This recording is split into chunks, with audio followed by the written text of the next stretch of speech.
This next guest, it means a hell of a lot to me, and I know it does to you too. We're just so blessed to have him here with us today. We talk about him all the time. We love him. We know you love him. Ladies and gentlemen, Mr. Tim Omundson!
Love you too.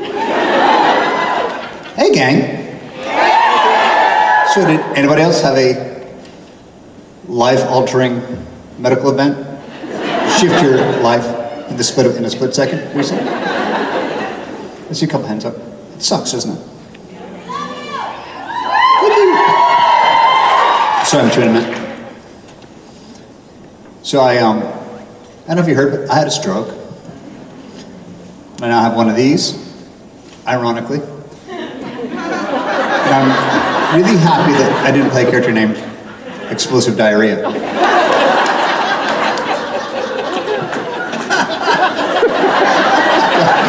got it wrong. Thank you. Hey guys. Well, thank you for coming out to see me, and maybe Rob. So it's time for our little AMA Reddit. Yeah, I'm gonna see it over there. But hi everybody. Hi. I'm gonna go sit down so I can answer your questions.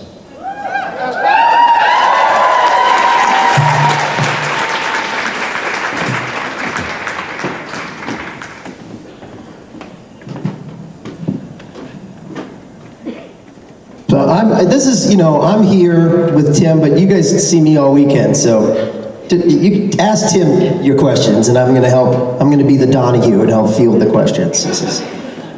We're just so excited you're back, Timmy. Believe me, not as excited as I am to be back.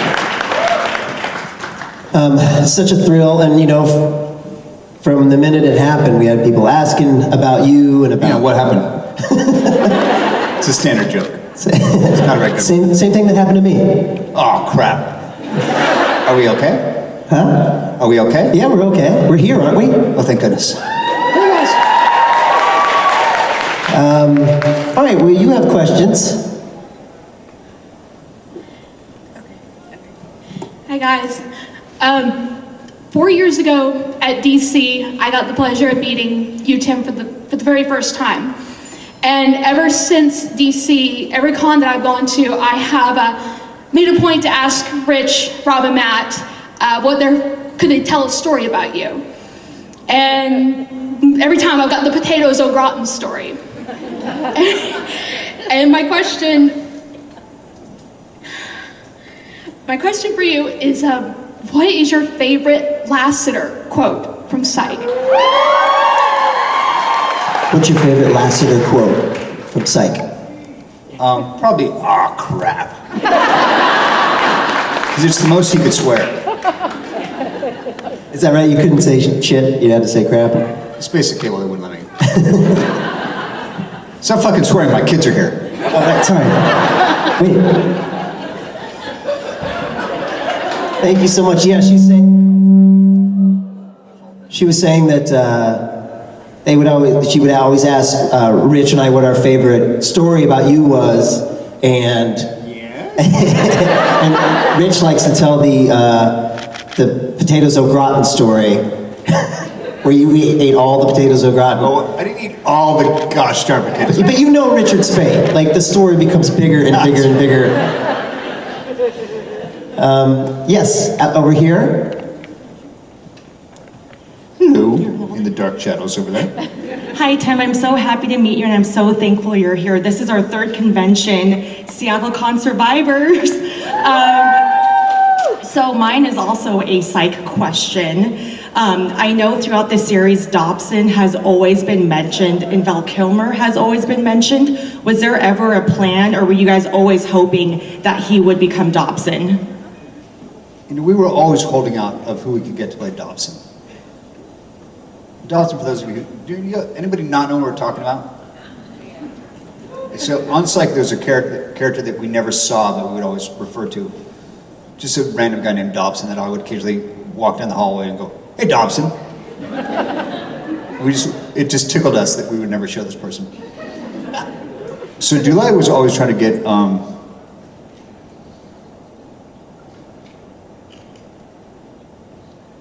hang on. Charlie Sheen's dad. Help me out. Martin Sheen. Martin, he was always trying to get Martin Sheen to come do it. But we had to settle for, Val Kilmer. That's awesome. To answer your question? Yes. Thank you. Welcome, thank you for watching. Hi. So I was wondering, if Chuck and Kane were to get together, what kind of adventures do you think they'd go on together? Define get together.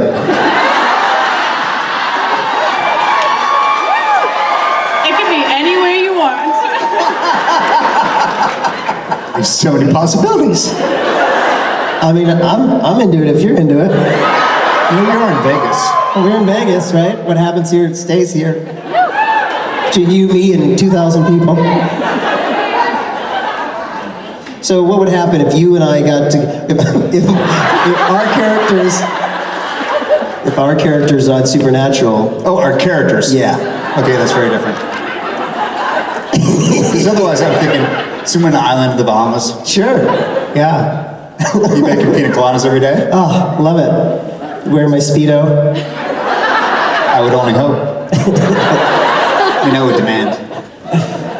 But I mean, I'm sure that on the character you played on Supernatural would have a beef with me, right? Kane has a beef with God, I'm sure.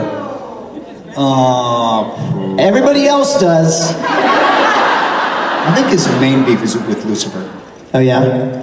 Cool, so we're cool. So we're cool, you and me, Kane and God, we're good? Good, baby. Oh, good. We're good, baby. That's on the poster, it says, Kane and God. We're good, baby. That's gonna be the theme for our island. That's also the theme on the island.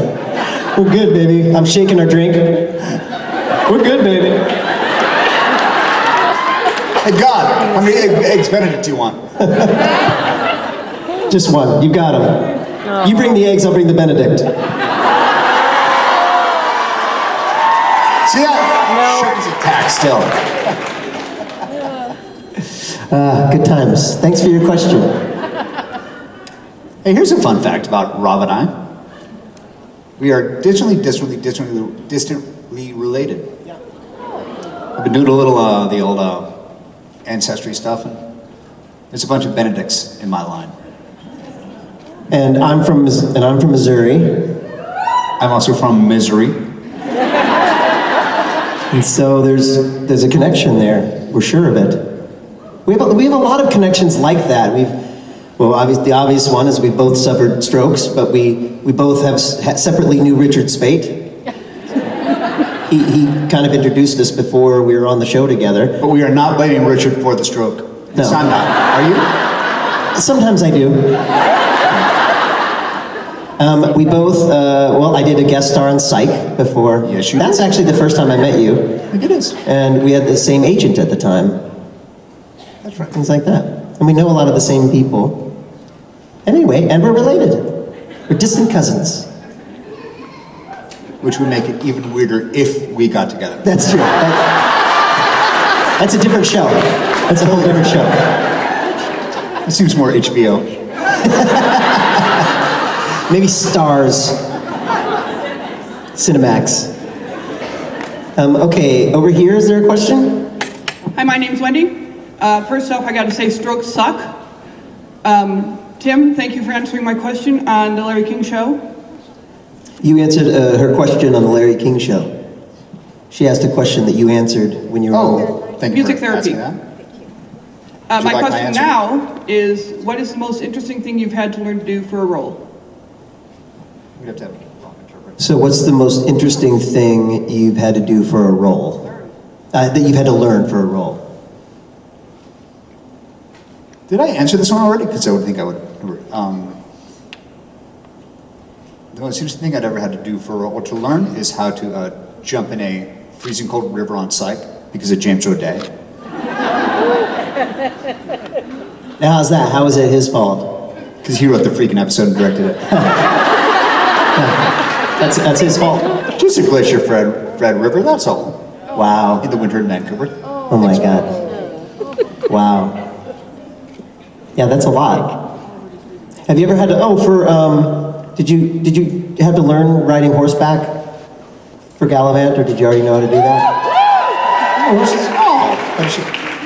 Actually, I'd already knew how to ride.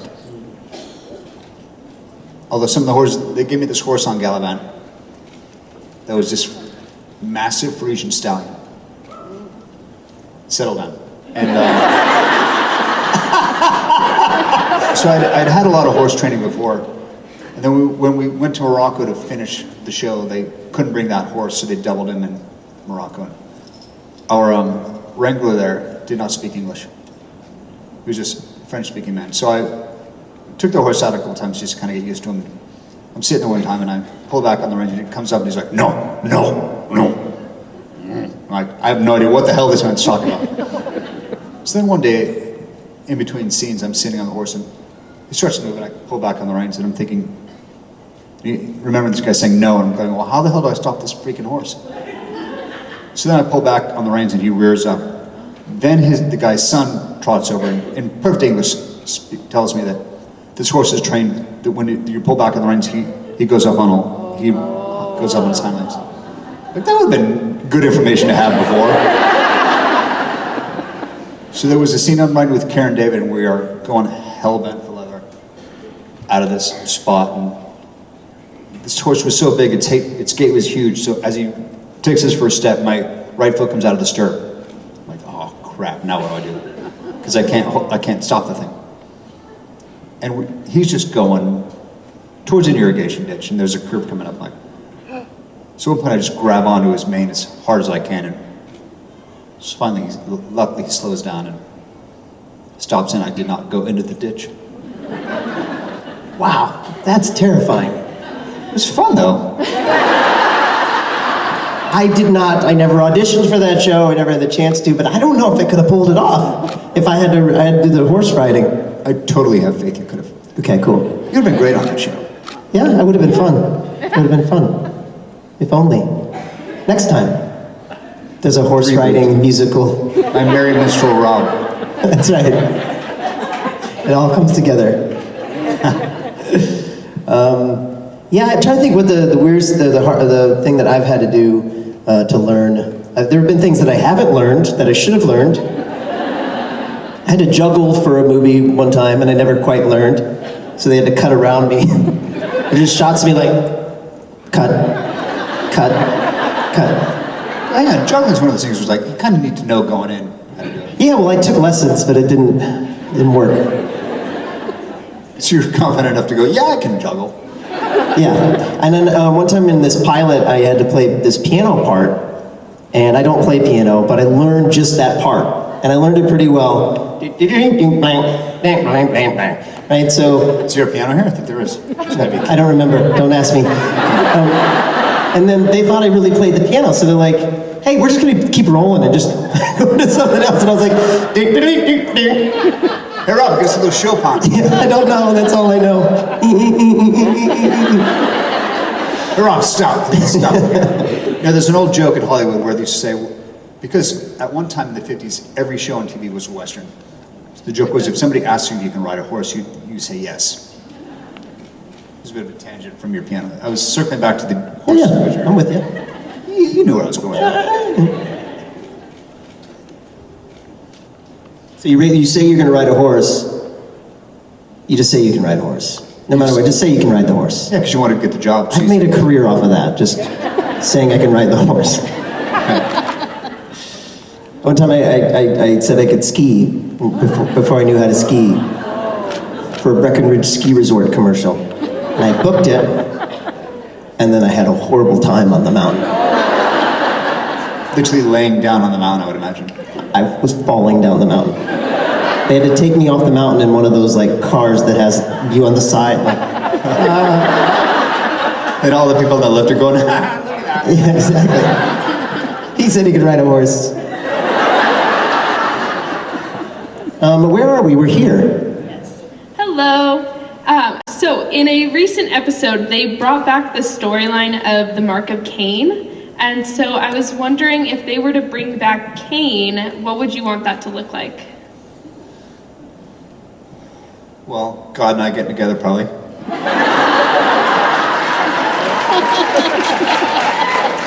of the things I always want to see more of Cain was more of his backstory of when he was with the Knights of Hell. I think that could be a whole other spin-off series and movie. Him starting in the Tet Offensive and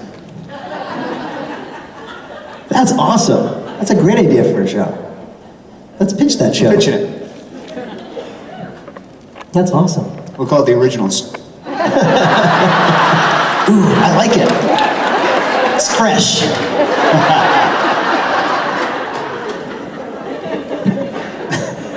I got this idea for these vampires that write diaries. What are you going to do with them? Huh? What? What are you going to do with the idea? What am I going to do with it? I'm going to try to sell it to the CW. It's called The Vampire's Diaries. Plural. So it's new, fresh. No one's heard of it. You can just imagine that meeting. Mr. Benedict, first of all, we love the idea. Although we were going through this third page, there's a scene where your character God gets together with an original demon who's not Abaddon. I mean, and that's cool, man. Some of our best friends, but we're intrigued. We just don't think it's CW. We think it's more late night HBO, or maybe Bravo a couple years ago. And we've already made this show. Yeah. Yes, over here. First, random medical things really suck. I know I've had a lot of unexpected ones.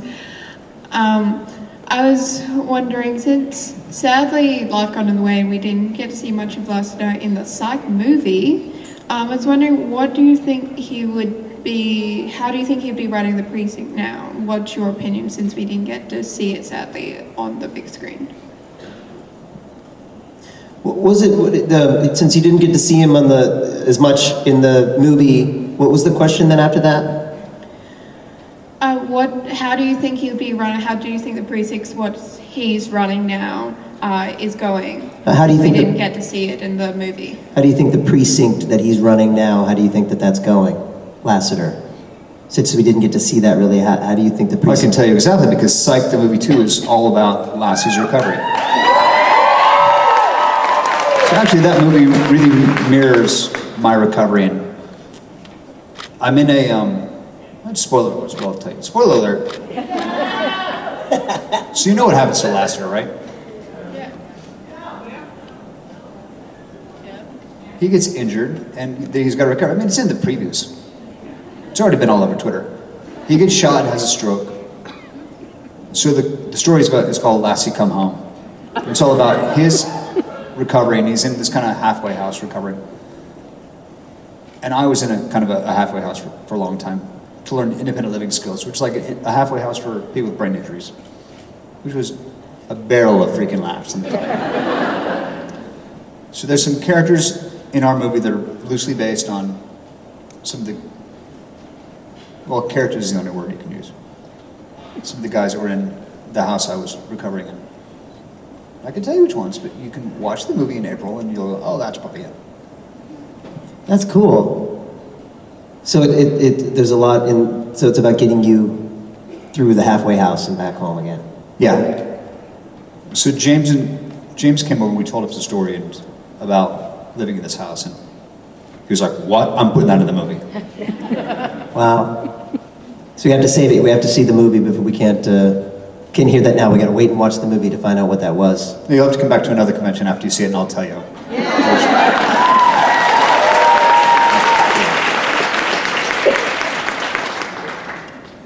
You know what I really appreciated about you, Tim? Well, tell me, Rob. I was with you at the beginning a lot. I saw you a lot, sort of right after it happened. And like from the beginning, you had a sense of humor and a great attitude. And you were kind of like, yeah, this happened. It sucks. But, you know, I had fear when it happened to me. I just was afraid. But you had the sense of humor and that sort of Tim way of looking at things that I just, like, from the beginning, I was blown away by that, by your positive attitude. And I think that that's gone a long way for you. Which is a perfect segue into my friends like you, Rob, were huge helps in getting me through that. I mean, I looked at you and you're kind of inspiration. I mean, you really set the example of how you got through it. Yeah, I had my wife and my kids. They were okay. And so much of it was you guys. I'm not kidding. No, that's the love I got on Twitter and Instagram was really incredible. So that's one of the reasons I'm so happy to get back to this circuit and to see you guys. We love you. I love you too. No, it's one of those things where, like, there's days where I do rehab every day, and there's days where I don't want to go to the clinic. I'm just a little tired and like, screw it, I want to go to school today. Seriously, and I think of you guys, I'm like, I got to get my ass out of this bed and start walking again, so I can walk out on a stage like this.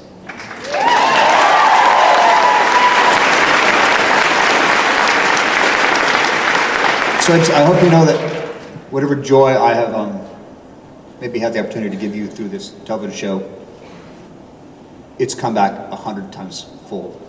100-fold? 100-fold times? Lots of times. Lots and lots and lots and lots of times. We're all family, that's right. Always keep fighting. That's right. Yes, ma'am. Well, it's great to have you back. My question is, how nitpicky and vocal do you get now about accessibility? Are you like on from a range of the old man, fix this now kind of thing? Or do you go home and say, oh, they'll fix it, eventually they have to? Where do you stand these days? About accessibility in himself or other things? Well, when he's trying to get around someplace and he sees something that he either can't get Do you ever get frustrated about accessibility? Yeah, bad accessibility really pisses me off. Do you, is there anything to be done about that? I was standing on stage like this and saying, hey, that pisses me off, seems I gotta fix it. There's this law that's been on the books for a long time called the ADA. Yep. Should really try and enforce that a little bit more. I mean, it's just really, until you're in it, or you're trying to get into it, and then you realize you can't, or how difficult it is, it really is ridiculous sometimes. So I think that's kind of one of the next phases of my life and career is advocacy and trying to raise awareness to people in all sorts of situations like this.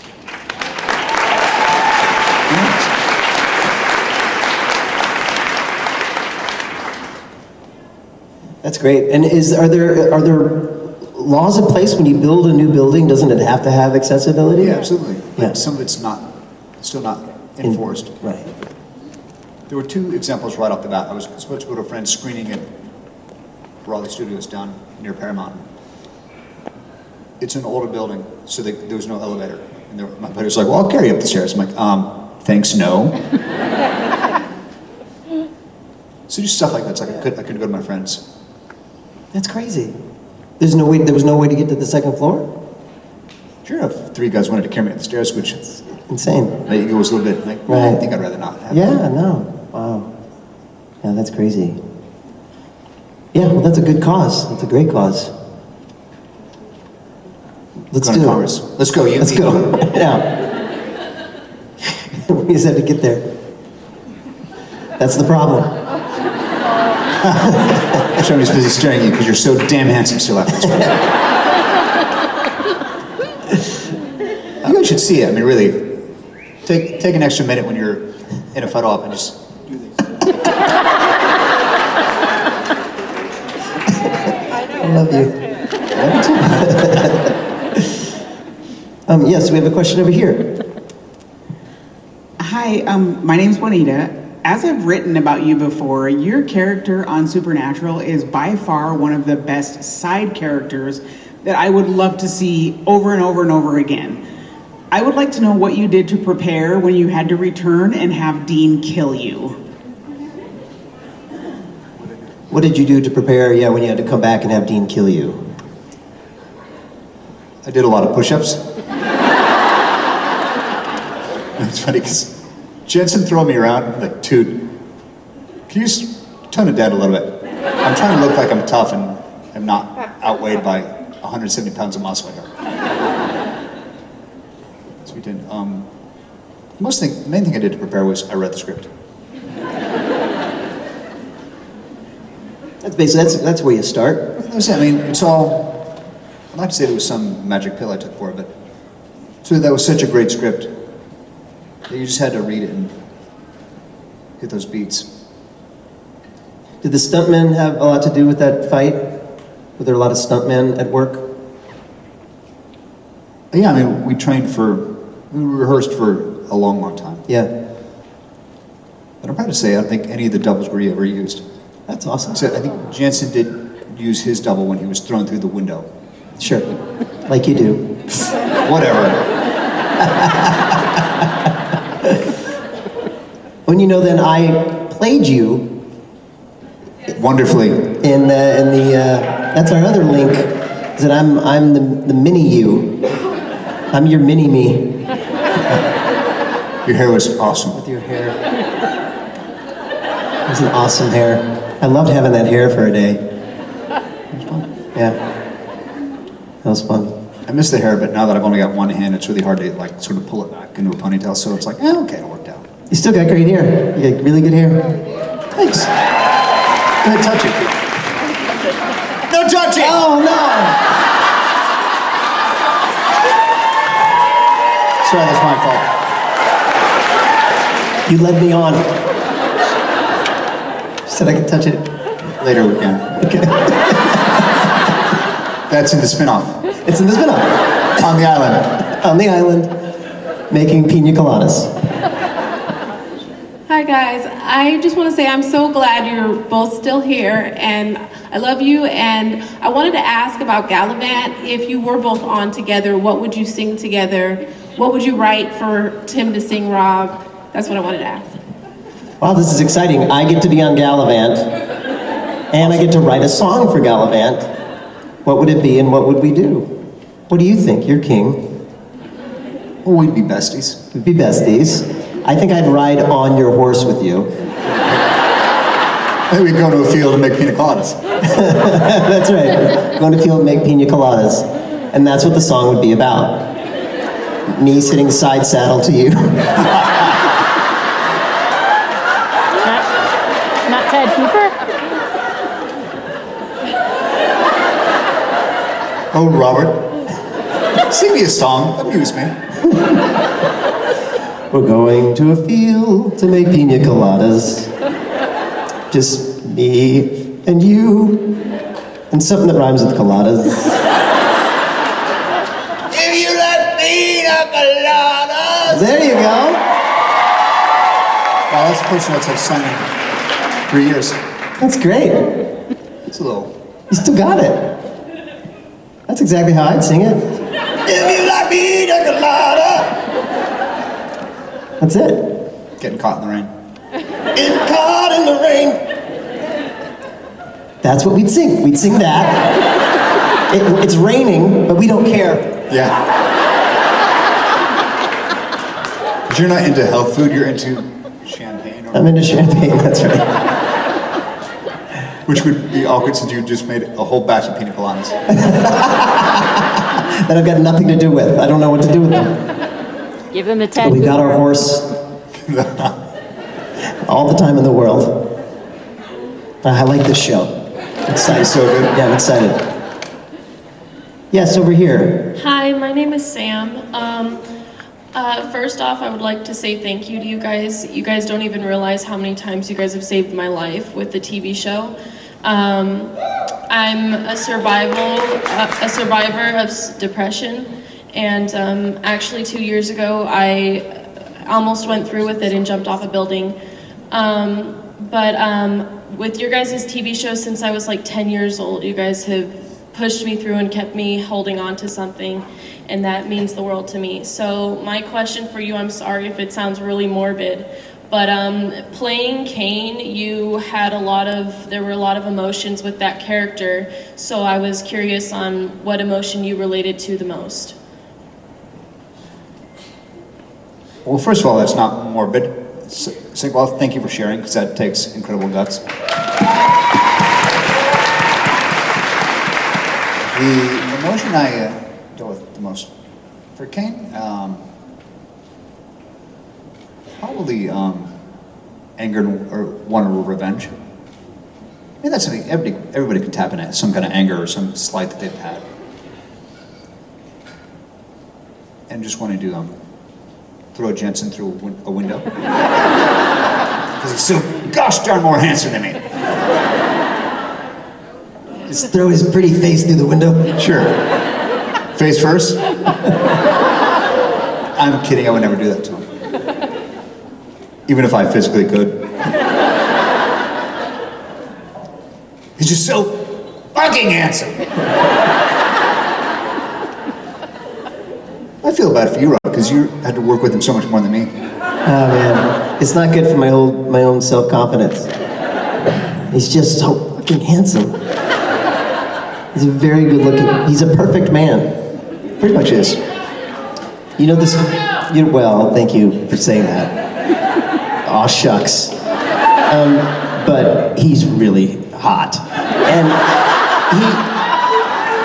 you know that story about when he got his ears fit for the monitor, the ear monitor? And the ear doctor looked inside his ear canal and had to take a knee, like he'd never seen a more perfect ear canal. I 100% believe that. Like a single tear, sort of thing. It's beautiful. It's beautiful. Yeah, no, he's a perfect human being. But thank you for sharing that. By the way, I don't know where you went, but like Tim said, we got you, and we always will. We're always right here.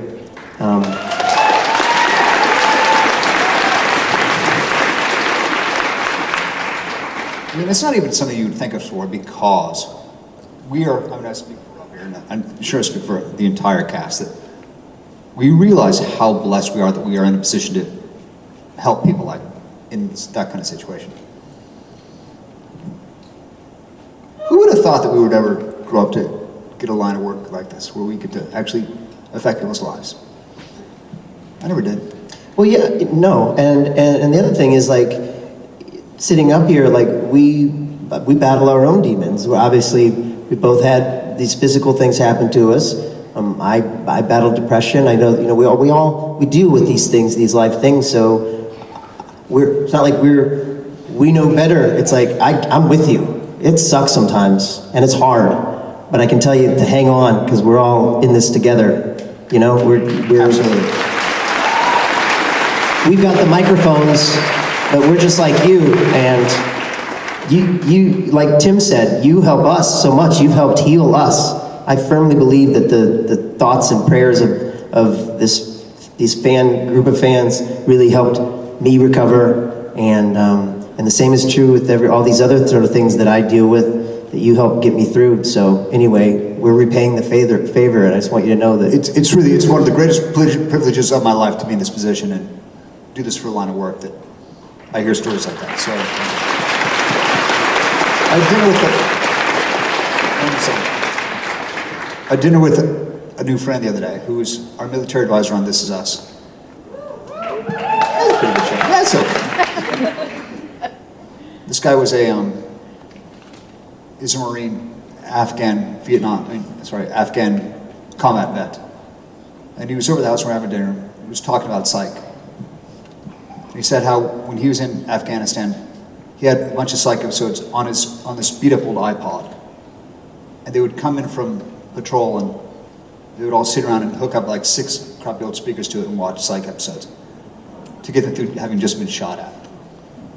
So I mean, it's whether it's psych or supernatural or even Gallivant, we're all going through. We all have our own battles, whether they're little battles on a battlefield or battles with our bodies or our mental health. We're all in the same boat. So I'm just happy that I can help paddle.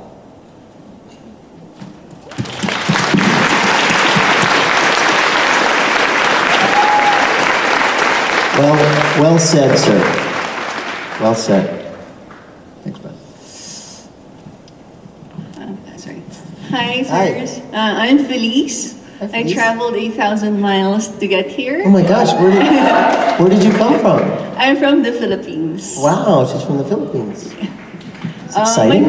My question is, sorry, I'm so nervous. What is, just on the top of your head, what is the funniest story or personal joke that you got? Either with you two or individually? It's a funniest story or personal anecdote or joke or whether something happened. Every time I see Rob, I go, "Hey, Rob, guess what happened? What? We had strokes." Hey, that's right. We laugh for hours and have a drink.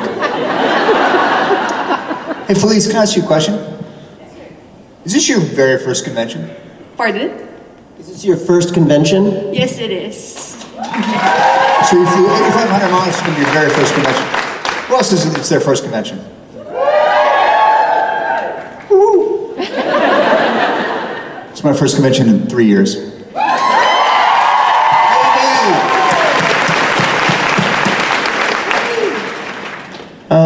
Yeah, we've done a lot of fun stuff. Funny things have happened, usually around Richard Spade. Yeah, we've had lots of fun, lots of funny things. I'm trying to think right now. Just along the lines of what Tim just said, the band was going to play we always play a song before people come out on stage.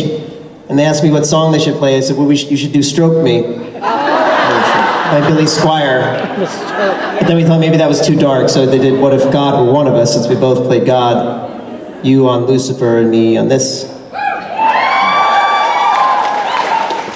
Hey, Rob. Yes, sir. What month is it? It is March. And what is March, Rob? March is March Madness. March is Brain Injury Awareness Month. It is. It's ironic that, of course, I didn't remember that. Not 100%. Not 100%. It was my set if I barely got the words out. Oh, that's great. How perfect. And here we are. Here we are. Brain Awareness Month. That's great. You really had. What's March? I don't know. It's my daughter's birthday. It's. And honestly, when you said what month is it, I wasn't quite sure. That's something they asked me in the hospital a lot after my stroke. They would ask me what month it is and to name the months in order and stuff like that. I could never do it. So I always have this panic when people ask me like, sorry, I No. I blindsided you with that one. No, it's good. It's like walking out on stage. Like, I need to do it.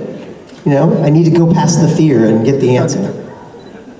So when I went down when my brain tried to kill me, it's a fun story. I was in the men's room of an airport in Tampa. Because I'm classy. I got dragged out into the waiting area, and the paramedics came around and they ask, when they think you've had a stroke, there's a series of questions they ask you. They ask you to smile, because so you don't see if you have palsy on one side of your face. He asked you your name. I knew that one. Then it got to, what year was it? That one I knew. They said, who's president? Oh. Which my knee-jerk reaction is always, haven't I suffered enough? But in the midst of a stroke, I was still with enough to say, wait a second, I'm in Florida, these are first responders. This is Trump country. I should really not crack wise right now. It's like, don't crack wise, Tim, you need these guys on your side. That's hilarious. Well, what year is it? 2020. Excellent. You pass. I'm gonna do that all week and just go walk a Chico. Robert, what time is it? Give me the day. Oh, Jesus. Yeah, it's funny, you know, even, we were gonna play a song for DJ, and I was like, what song are we playing? And Billy told me what song, and I was like, great. I turned on, and I was like, what song was it? Like, it just doesn't sink in sometimes. But, whatever. We live with it, move on. We're here. We're here, look at us. Yeah. I love you, Rebecca. Yes. Hi, my name is Ariana. This is my first con, Supernatural one at least. I gotta say that 6 years ago I was in a coma and I had a mini stroke and recovered from that. Took about a couple weeks, but also my sister loves you in Psych, so. So your sister said thank you? She wanted me to tell you that. But I go all the way back with you to Luck of the Irish, since it is. Yeah. Since it is March and month of St. Patrick's Day, I wanted to ask you how it was shooting that TV movie. So, Luck of the Irish, I prepared by watching Lucky Charms commercials. That's why I got that accent.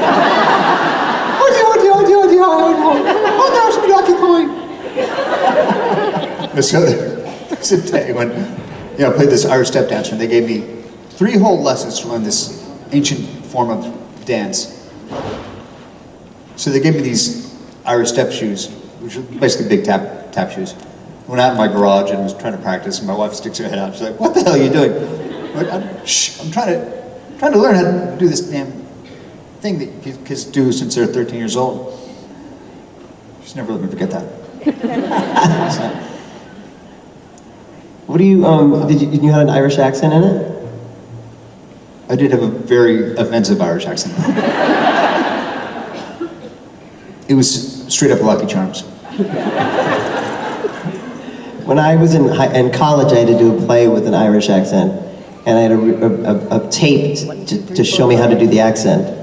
And I'll never forget, it was like 1, 2, 3, 4, 5. And now when the Irish broke, 1, 2, 3, 4, 5. So I always say that to Adam. Oh, so you played a Northern Irishman? Yeah, apparently. Yes, I did. Then whenever I see Adam Fergus, I'm always like, 1, 2, 3, 4, 5. Have you ever met Adam?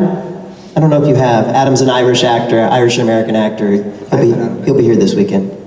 You'll meet him. I'm looking forward to finally meeting him. Yeah. Because he was part of the stick. What's that? Oh, he's part of the stick, that's right. He was part of the... Anyway, so I can hold it. So after my stroke, a couple of months, I was sitting at home and I received a box in the mail, and there was no return address. I'm like, this is weird. Sorry, the return address was Rome. And I opened it up, and this beautiful walking stick was in there, and it's got a plate on it that says Impressa. I'm like, that sounds familiar. And there was a price tag on it. It's hugely expensive. So I look in the box, and there's no note. And we're getting ready to throw the box away. I'm like, hang on, wait. Go through the box again. There's no way somebody's... I'm like, first of all, what random fan has my home address and would send me this without telling me who it is? And so we keep going through the box as we're about to throw it, and I find rolled up, there's a stack of handwritten letters and photographs, and it was from all the guys and gals of the Rome Convention. So it was Rob and Jared and Jensen and Nisha and Richard. Nisha and Richard and Adam Fergus. Adam Fergus. And actually, the great irony of that Rome convention was, when I had the stroke, I was in Florida and I was getting on a flight to come back to LA, to fly to New York, to fly to Rome. That's right. And then spoiler alert, I had the stroke, so I couldn't quite control them. Those guys went to the store. A couple of times when we've been there together, there's this one store there which kind of rock and roll Italian clothing, and I'll bet that jacket's from there. Totally. It absolutely is from there. So is these jeans from there too. That's it, just those two. So the boys and went the belt to the store and picked me up the stick, and I call him York. Yeah, it is. Poor York. Shakespeare nerds get that one. Yeah, poor York. Okay, we have time for one more question. Okay, Tim? One more. Hi, Better be good. Good. I wanted to thank Tim for picking up Rich's slack and coming in today. Richard is not here today. Normally he's here with co-hosting with me, but didn't come. So you made up for it. You are very welcome. I hope I just got some big shoes to fill. And for me, Gallivant was just a perfect storm of everything I love, including Tim. So did you know that when you were filming the first season before anybody had seen it, that it was just going to be amazing? I think I'm so glad you liked it. For those of you who haven't seen it, it's on Netflix. Gallivant was the job that, King Rich was sort of the role that I always felt that I was kind of born to play. It just hit all my theater school stuff. And shooting in England was amazing, and then riding these big horses was super fun. And I remember you were excited about it. You knew it was going to be a special show. Well, I mean, you never know, but I certainly hoped. It seemed like it had all the promise for it. Yeah. And it holds up. It's still good. I think it does. Yeah. And you're awesome in it. And you were terrific. Oh, thank you. Now I understood you. That, kids, is called a setup for a compliment. I'm sorry, what? Yeah, that's funny. If I were you, I'd do that all the time. I'm sorry, what? You were great in it, and you're great in everything you do, and we love seeing you in This Is Us. That's so awesome. We're excited about the new Psych movie. And, I've always been a huge fan of yours. I look up to you as a person, and I still do. And I love you so much. And it means so much to me personally that you're here. And I look forward to spending many more of these doing this with you again. I'm so happy. Thanks, buddy. I was so happy to get to do this panel with you. Because I knew you would take care of me and help me out, as you always do. It's been, I hope you know, Rob, how much help you have been through the stroke, and how much I do look up to you, and how you survived this and persevered, and are back singing and doing what you do. Thanks, man. Thank you so much. Is there any final thoughts for the peeps? Sure. I will reiterate how much I appreciate you guys, and I'm grateful for everything you've given me, emotionally, and the strength to keep going. One of us. And I really do feel like, when I see stuff on Twitter about people's struggles, I'm like, yeah, I know, I'm familiar with that. Maybe not the exact struggle, but certainly familiar with the struggle. Well, I'm sorry, go ahead. I was saying, I think the more that in this war we realize that everybody's got their crosses to bear, the better we would all be. Absolutely. Ladies and gentlemen, Mr. Timothy Omundson, Rob Benedict.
All right. Thank you, man. That was a nice version of What If God Were One of Us? Extended version. Does anyone know what's happening now? Okay, great. All right, so now we're gonna have a break.